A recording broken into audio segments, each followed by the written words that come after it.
So, as I'm sure you can tell, the theme of today is all about overviews, and so we're going to give you an overview of the key assessments that are used within our agency.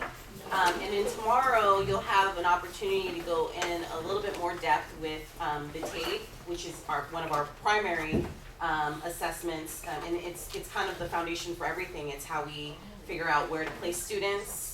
It's how we figure out what to assign students if they're an independent study, like what packets are going to be appropriate for them and will allow them to have the most success with our curriculum. So we'll just give the overview today, and then you'll get to be a little bit more hands-on with it tomorrow. So what you'll see is a list on the next slide of, oops, jumped ahead, sorry. So these are our training topics. So again, we'll kind of do an overview of TABE, and then we'll also talk about GED, HiSET. We have we have test out options for students in order to earn credits for things that they already know, and so we'll talk about that. And then just links and where you can access a lot of this material. We'll talk about that. So what you should have, does everyone have a copy of this? This is the slide just so you can write notes, and if you have any follow-up questions, write them down, and you can reach out to me. We also have an assessment coordinator who's based out of Los Angeles that can give information as well. But most of the supervisors know this information too. So I would say, reach out to your principal first, and then they'll probably point you in the direction if they need more information from there. I can help, and again, that assessment coordinator. And Shanley can help also as the chief academic officer. But this is stuff that most of us know. So we will talk about first TABE, which stands for the Test of Adult Basic Education. And how many of you have worked or are working during the school year at schools where there's a standardized test? That is part of, everyone does, and that's the key, is that, 5Ps, we're a charter school, we receive public funding, we have to have assessments that measure gains and growth in our students. And because of the unique environment in which our students go to school and the unique environments where we work, some of the state standardized tests aren't necessarily appropriate for our students. Most of them have been designed to measure someone's growth over the course of a year, and our students come in and out of the sites that we work at. And so the TABE is a way to at least get a sense of where they are with the fundamentals, with reading and math skills. So they're not being tested on social studies, they're not being tested on science, they're not being tested in those areas, just the fundamentals. So that's what the next slide basically describes, is that it's used to measure achievement of basic skills commonly found in adult basic education curricula taught in high schools and adult instructional programs. And so this type of assessment, along with another one that's called the CASAS, are like the two major assessments that are used for adults. And so we use the TABE. We have some sites that are now starting to use CASAS, especially sites that have ESL learners. So we're not yet at a place where we're going to do training with that for you guys, because again, it's very case by case. But TABE is universal. Like most of our sites use the TABE, with the exception of maybe. So 5Keys Charter School uses the TABE to place a student in a proper instructional level based on the student's specific strengths and needs. So as I mentioned, there's two tests. There's a reading test, and so it's going to focus, the questions focus on real life, work-related materials, nonfiction excerpts that they have to analyze and do multiple choice options for, and even academic content. And then the mathematics test is actually a two-part test. So there's a math computation, where it's just really like, can they add, can they subtract, can they multiply? And then there's applied mathematics that's more, scenario-based, word problem type of, questions. And so the skills that are being assessed in the two mathematics tests range from simple concepts to, upper high school level. For those of you who will be administering the TABE, and I feel like those of you in community sites, when you have new students come in, you're going to be taping them. And then I believe the students in custody will be taped at the end of the summer. Is that gonna be true for every teacher, or is it No, just they gonna be will. English and, okay. Yeah, just the English and math. Okay, so just, I wanna back up a little bit and say that if you work in a, in custody environment, specifically site-based, those of you who are teaching site-based, we have this rotation of how we test our students. So, you know, for anyone who teaches just English or just math, your students will be taped every semester that they have a math or English course. And then teachers that teach non-math or non-English courses, then those students get taped every other semester.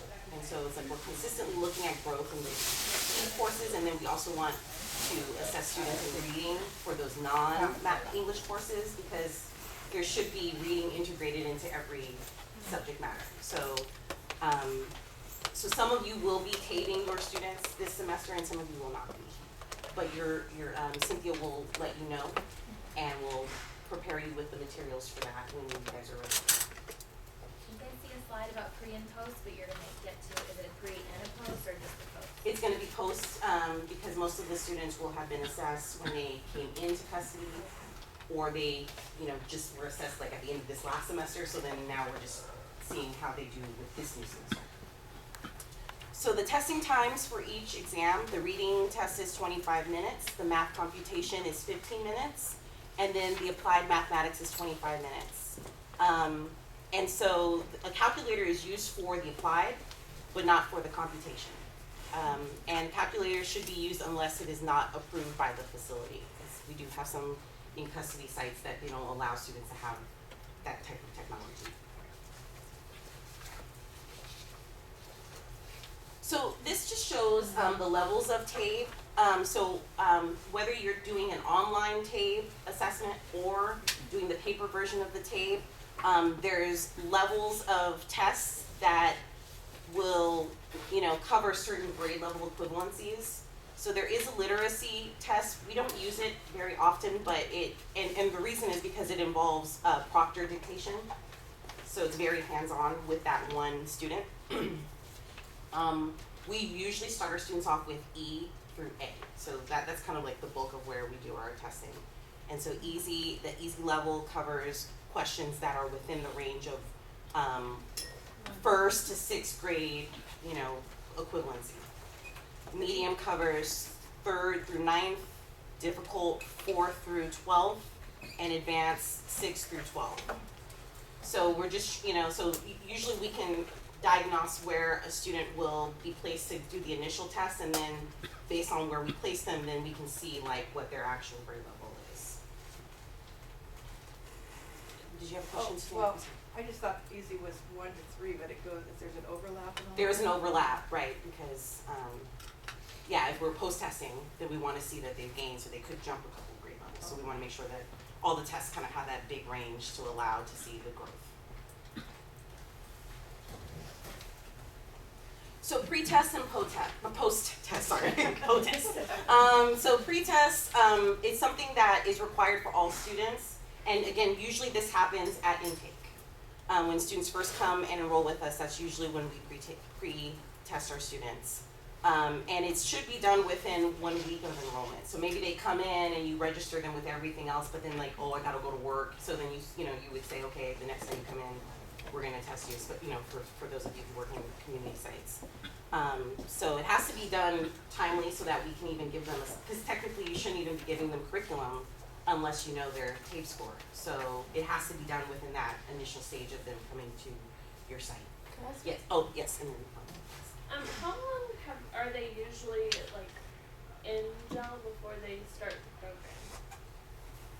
before they're Starting signed with, up for like, 5 keys. Yeah. I said after like 72 hours, well, like county jail 2 is different, like 72 hours if someone's coming in and they're still detoxing off of, you know, being in an addiction. The sheriff's department gives them 72 hours to detox. It's kind of like After they go through classification. they have to go through classification. It may be longer for some people. For individuals who are not coming in that hasn't detoxed, they still have to go through the the sheriff's department orientation before we can enroll them in school. So kind of really like 72 hours, I would say.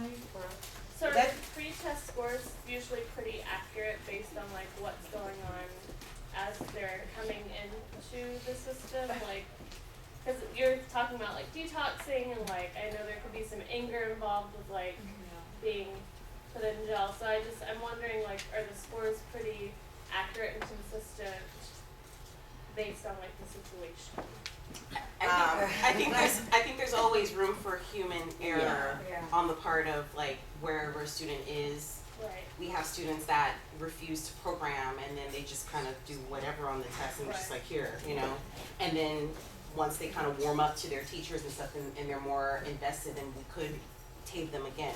Right. But yeah, it just depends on the personality of the individual and if they're detoxing, then Right. yeah, obviously that's gonna impair their ability to focus and stay. But if they were trying to use before, they take the higher score, so that's higher than when they come back and redo it. Yeah. And if they come in with like an associate's or bachelor's degree, are they still doing the 5 Ps program? We put what we do on the enrollment, there's, one of the questions are, do you have a high school diploma? If you indicate that you do, we will enroll you in school, and once we get verification of that information, then we have to withdraw you from school. But it's known that everyone that comes into the county jail that does not have a high school diploma or GED, we must enroll in school until we get verification of that information. And once we receive verification, then we withdraw that individual from school. You still can attend 5 Ps charter school if you have a high school diploma because you can work towards receiving your your GED. You can work towards receiving your high school diploma. So we can serve individuals with GEDs. But once we get verification of a high school diploma, then we must withdraw that individual. Is there a program that helps those individuals to go towards like an associate's or bachelor's or certification or anything? Well, we do offer college courses in both county jails, County Jail 2 and County Jail 5. We just wrapped up a course, Community Health Worker 59, and we have 2 coming in the summer at County Jail 2. Yeah, so, yeah, we have a partnership with San Francisco City College. We collaborate with them. So pre-test is again something that happens right when they are initially enrolled, or at least within the week of enrollment. And then you post-test students periodically. For ISP, it's going to be between so after 30 to 50 hours of instruction, which for many students is going to be about 10 to 12 weeks if they're consistently attending. That's when we would assess them with the post-test. Yes. I wanted to say that also, one of the things I've noticed before we start the TAPE test is your presentation and how you sell the TAPE test. That really boosts the students' energy to want to put all of their effort into doing it. Because if you go in there and be like, okay, we're going to TAPE test everybody, pull out your pencil, here you go. But if you go in there and set up why is it important, why we need them to concentrate, why we want them to put 100% in, you get better results versus just handing them a test. And we call it assessment, not test, too. Yeah. Yeah, they assessment, assess it, people get anxiety when you Say say test. test, Yeah. exactly. I want to add to that, and it's important to factor in the environment and then to make the presentation, and if they need a few more days. But it's also really important to get that accurate TAPE test score. It's very tempting, especially when you see in independent studies, see a student who they just need these 15 credits and they're going to graduate and they need 5 advanced math and 5 restorative justice and 5 advanced English.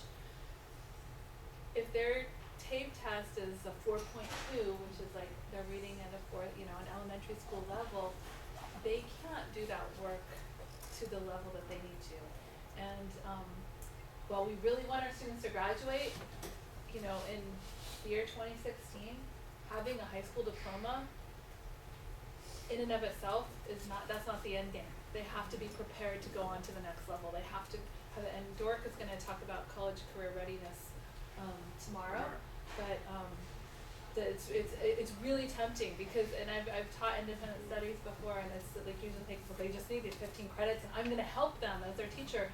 But when you think about it, we're not really helping them because we're setting them. They're just going to pay the price later on when they try to go to college or they try to take the test to get into the electrical union and they can't do it. So we really want to slow it down, and if they might only need 15 credits. But if they need that remediation, if they need that foundational math, if they need that foundational English, we want to give it to them. So that's why that TABE test becomes really important. And like Jenna was saying, like that, the presentation of it, so that we want them to do their best, and then we want them not to to feel like whatever their score is, it's fine. And we're going to work with them to get them to that next level. Yes. And are we tabing in the community sites people who are doing their GED and high school diploma both, right? Correct. And the reasoning is that for both the high school diploma track and the GED track, it's access to the materials. So high school level curriculum should not be given to someone who, reads or has a TABE score that is, at a certain level. And then the same thing with the GED. So it's like once you get to 7.0 or higher, that's when you start to have access to the GED material. Because we actually provide free GED testing, but we're not going to pay for it if we know that someone's not going to, we want to set someone up for success. We don't want them to just take it over and over and over again when we know that they're not going to pass it. So it's like those thresholds are kind of markers for us to say, okay, they're ready. They're ready to start taking the practice test. They're ready to start, doing the material. One more thing. And celebrating those gains, I think is very, very important. When you see someone who, wow, they did better than the last time, and just really celebrating those moments. But also the ones who did struggle, still having that conversation with them. I think it's important for them to know what areas that they need to work on, and then getting that support from the teachers is something that I've observed being in the gym. So, as I mentioned previously, we were talking about the assessments being done for site-based each semester for English and math classes, but all other classes will be done every other semester. So it's just reiterating that concept there. Okay, so this is a guide that is used, and we have resources also on our intranet that have this in documentation form. But if a student so like when you're ready to post-test a student, you'll know what book to give them based on their pre-test score. So anything that if they had anything from 0.0 to 4.9 in their pre-test, then you would post-test them in the E level, and then those other ranges kind of tell you where to place them, with the other books based on their table. So this is based on their pre-test when you're ready to do that post-test. If students are using two different levels of test books, students must still test on the same form. So again, we'll get more into that tomorrow, but we have two versions. So like the E-book, the M-book, the D-book, and the A-book have two versions. They're basically the same test. It's just different questions so that, students won't take the same test over and over and over again. And if there was ever a concern about someone being dishonest, then you can give them a different version of the test too. But so there's a Form 9 and a Form 10. It's again, the same level. It's going to be an E9 or E10 or an M9 or M10. Same test, just questions different. So if students are using two different levels of test books, they must still test on the same form. So for example, if somebody was reading and they should be in the E level for reading because their reading levels are kind of low, but they have a higher level in math, then you could give them the level D for math, the level E for reading, but they have to have a TABE 9 form for both. Does that make sense? So give them that, because it's just how it's read in the Scantron. The Scantron will only accept one version at a time, even though there could be different levels of the assessment. Okay.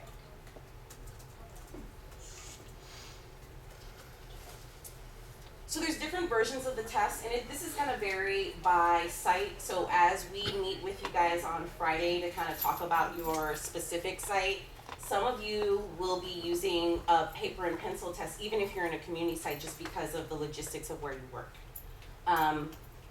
However, we try to have most of our community sites do the online tabing just because it's a easier, you get the results faster. The paper and pencil tests have to go somewhere and be read through the Scantron. So only in those sites where, again, we tried it and it won't work, or there's not enough computers, or there's this or there's that, would we give you the paper and pencil option. And in custody, we use the paper and pen option. The students would not have online access. So the books and the Scantrons for in custody sites are found in the main office. So for those of you who will be tabing this semester, Cynthia will orient you through that process and where to find those materials. For those of you who are at community sites, in the event that the TABE online is not functioning because of an emergency, you may also test the students in this format. But please submit an emergency form. And the emergency form is on the internet, which we'll talk about in a minute. The pre-test and post-test must be provided in this format. Okay, so there's also the TABE online. Again, we'll go through that tomorrow. And there's a manual that will walk you through that, so that's going to be really helpful for you as you're, it'll just, you just follow the directions and it'll help you get through that. Have you got, from Gabriella that it's down right now or something? Yeah, so yeah, when that happens, that's when we use the paper one. But yeah, she's working on that right now. Okay, so I'd like to talk about GED and HiSET next. So we're moving out of the TABE zone and we're talking about ways that students can get high school equivalency. So the purpose of the high school equivalency is to certify that students of 5 keys have attained academic knowledge and skills equivalent to a high school diploma. And really, I would say, as much as possible, you would want to put someone on a high school track, the high school diploma track. But there are cases where, it would be more appropriate to do the high school equivalency. Sometimes when students have very few credits, the idea of doing 4 years worth of school when they might have high skills, like maybe they come in and they TABE really high, but they don't have a lot of credits because of maybe just their life happens. A high school equivalency might be appropriate for someone like that because we already know that they are operating at a high level and maybe they're ready to start work, and so we're trying to help them get to the next level, and we don't have concerns about literacy or numeracy with that student. However, when students have I think sometimes a lot of times we'll have students who have very low skills that think that they can just get their GED. And for those of you who may know, the GED has changed from the way it used to be. It's actually a lot more challenging to pass the GED with this new version. And so high school track would make a lot of sense for someone who has low literacy skills because we can give them curriculum that is at their level, and then they can earn elective credit while they're doing that. And then when they're ready to get into the high school material, they've been earning credits as they've gone along in this. So, we can talk about that more tomorrow. And if you have questions about specific students, you can please feel free to reach out to your principal, or you can reach out to me, and we can kind of see what might actually be the best track for that student. Yes. If students have a high school credits that they got actually from high school, Sure. do those credits transfer to 5 keys, and how do you find those credits? It's all part of the enrollment process. So they have this enrollment packet that they fill out that, asks them a wide range of things. One of which is where you went to school previously. And so they list it as, the more information they can give us, the better, but, they'll tell us where they went to school, and then we will go, and then they sign it, and then we can actually be authorized to reach out to those schools and get their transcripts. So, if someone is coming in with credits, then yeah, it would make sense for them to just do credit recovery and then get their high school diploma. But, sometimes, again, some people don't have any credits, and then that might be where you would consider putting them on that GED track instead. Yeah. And then, so we also have the GED, which again, we are actually an authorized provider for that test, so we can actually provide it. And we have administrators who can actually proctor that exam, the official version of it. The HiSET we have to outsource. It's a test that is also available. We don't recommend it that often, but if we have a student that maybe was in another in custody setting, like another jail somewhere else, and they might have started passing a few of the tests in the HiSET, then it would maybe make sense to allow them to continue on that track, and we can work with you and that student in order to, you know, get them prepared for that assessment to just finish up the other tests in that series. Because as I'm sure you may know, like GED and the HiSET, it's a bunch of tests that you have to pass, and then you can get that certification. So, you know, if they've started it, it would make sense to finish it in most cases. So there's no additional credits you have to take for 5 through 5